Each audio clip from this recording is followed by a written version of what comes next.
करके नंगी बाजार में घुमाया जाता है, जबकि हमारी जो बहनों को बाजार में नंगी निर्वस्त्र घुमाया गया, उनके जो पति हैं वो बॉर्डर पर भारत की रक्षा कर रहे हैं और एक तरफ राष्ट्रवाद स्थापित करने की बात कर रहे हैं। अरे सीमा हैदर कह रही है, बार बार कह रही है कि हमें भारत की नागरिकता दी जाए, भारत की नागरिकता दिया जाए, हमें भारत का नागरिक माना जाए। क्यों नहीं दी जा रही है? इसके पहले आपने 500 से ज्यादा सेलिब्रिटियों को भारत की नागरिकता दी, तो एक महिला को आप भारत की नागरिकता क्यों नहीं दे रहे हैं? तो सवाल यहां पर यह खड़ा होता है मेरे भाइयों, क्योंकि आने वाला 2024 का इलेक्शन दिख रहा है। हिंदू और मुस्लिम का मुद्दा हाईलाइट करना है, राष्ट्रवाद की बात करते हैं और जहां राष्ट्रवाद की बात की जाती है वहीं पर जाति, नस्ल, रंग भेद, ऊंच नीच जाति का भेदभाव होता है, तो राष्ट्रवाद कैसे स्थापित होगा? एक तरफ पशुओं की रक्षा की जा रही है, गाय को गाय माता कहकर उसे सुरक्षित की जा रही है, और एक तरफ हमारे लोगों के ऊपर पेशाब किया जा रहा है। क्या ये राष्ट्रवाद है? इसी तरह से राष्ट्रवाद स्थापित होगा जब देश की सारी व्यवस्थाओं पर शासक वर्ग का ही नियंत्रण है, तब देश में लाचारी, बेगारी, अन्याय, बलात्कार, भ्रष्टाचार, भुखमरी जैसी समस्या क्यों खड़ी हो रही? साथियों, अगर हम इसकी गहराई में जाते हैं तो इसके दो कारणों का पता चलता है। नंबर एक, जो शासक वर्ग है वो इस देश का रहने वाला नहीं है और उसकी जो संख्या है मात्र 3.5% है, और 3.5% का जो शासक वर्ग है वो जानता है, क्या जानता है कि जब तक इस देश का एससी, एसटी, ओबीसी, माइनॉरिटी यानी जो 85% का समाज है, जब तक वो आपस में लड़ता रहेगा, झगड़ता रहेगा, इनमें एकता नहीं होगी, तब तक हम भारत की शासन सत्ता पर अनियंत्रित नियंत्रण बनाए रखेंगे और जो 85% मूल निवासी बहुजन समाज है ये हमारा गुलाम बना रहे। साथियों, हम लोकतंत्र की बात करते हैं, क्या भारत में वास्तविक लोकतंत्र है? भारत में वास्तविक लोकतंत्र नहीं है, क्योंकि बाबा साहब अंबेडकर ने कहा था कि पर्याप्त प्रतिनिधित्व ही लोकतंत्र का प्राण तत्व होता है। पर्याप्त प्रतिनिधित्व ही लोकतंत्र का प्राण तत्व है, लेकिन भारत में लोकतंत्र नहीं बल्कि ब्राह्मण तंत्र चल रहा है। ये प्राण तत्व क्या होता है?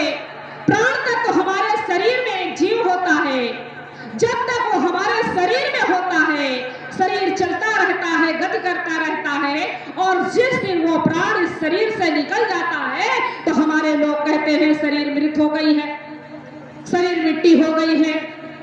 इस शरीर को, मृत शरीर को ले जाकर के नदी नाले में फेंक देते हैं, जला देते हैं या फिर दफन कर देते हैं।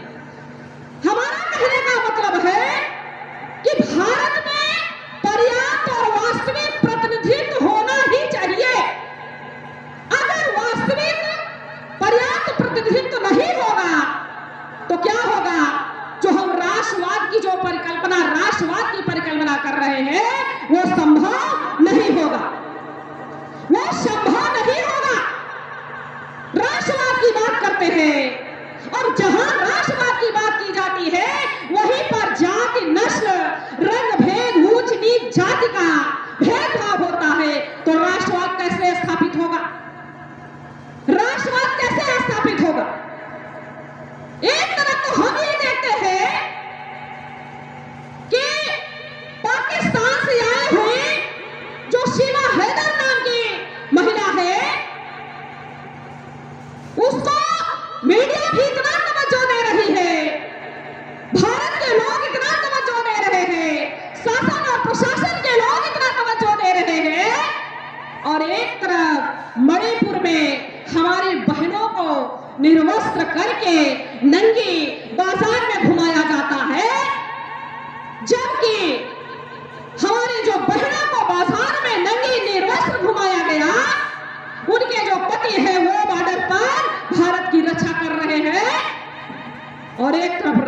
राष्ट्रवाद स्थापित करने की बात कर रहे हैं। अरे सीमा हैदर कह रही है, बार बार कह रही है कि हमें भारत की नागरिकता दी जाए, भारत की नागरिकता दिया जाए, हमें भारत का नागरिक माना जाए। क्यों नहीं दी जा रही है? इसके पहले आपने 500 से ज्यादा सेलिब्रिटियों को भारत की नागरिकता दी, तो एक महिला को आप भारत की नागरिकता क्यों नहीं दे रहे हैं? तो सवाल यहां पर यह खड़ा होता है मेरे भाइयों, क्योंकि आने वाला 2024 का इलेक्शन दिख रहा है। हिंदू और मुस्लिम का मुद्दा हाईलाइट करना है और इधर राष्ट्रवाद की बात करते हैं। एक तरफ पशुओं की रक्षा की जा रही है, गाय को गाय माता कहकर उसे सुरक्षित की जा रही है, और एक तरफ हमारे लोगों के ऊपर पेशाब किया जा रहा है। क्या ये राष्ट्रवाद है? इसी तरह से राष्ट्रवाद स्थापित होगा। हमें इस बात को समझना होगा और समझ करके हमें सही और गलत का निर्णय लेना होगा, क्योंकि भारत की जो मीडिया है वो सबसे बड़ी गुलाम है। भारत की मीडिया सबसे ज्यादा और बड़ी गुलाम है। हमें इस बात को समझना होगा और समझ करके हमें सही और गलत का निर्णय लेना होगा। और बात से जो कार्यक्रम चला रही है, क्योंकि वर्तमान में दो तरह की विचारधारा काम कर रही है। एक तो मनुवादी विचारधारा काम कर रही है और दूसरी फूले और अंबेडकरी विचारधारा काम कर रही है। मनुवादी विचारधारा जो हमारे 85% मूल निवासी बहुजन समाज के लोगों को आजादी दिलाने का कार्यक्रम चला रही है, तो दूसरी तरफ जो मनुवादी विचारधारा है वो हमारे लोगों को गुलाम बनाने की, हमारे आने वाली जो पीढ़ी है उसको बर्बाद करने की पूरी प्लानिंग बना करके बैठा। तय आपको करना होगा कि हमें क्या करना है।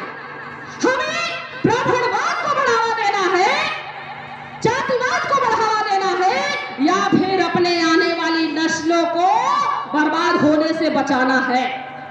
निर्णय आपको करना है और इस मोमेंट में आपको अपना समय, बुद्धि, पैसा, हुनर, समय लगाना होगा और लगा करके इस मोमेंट को बचाना होगा।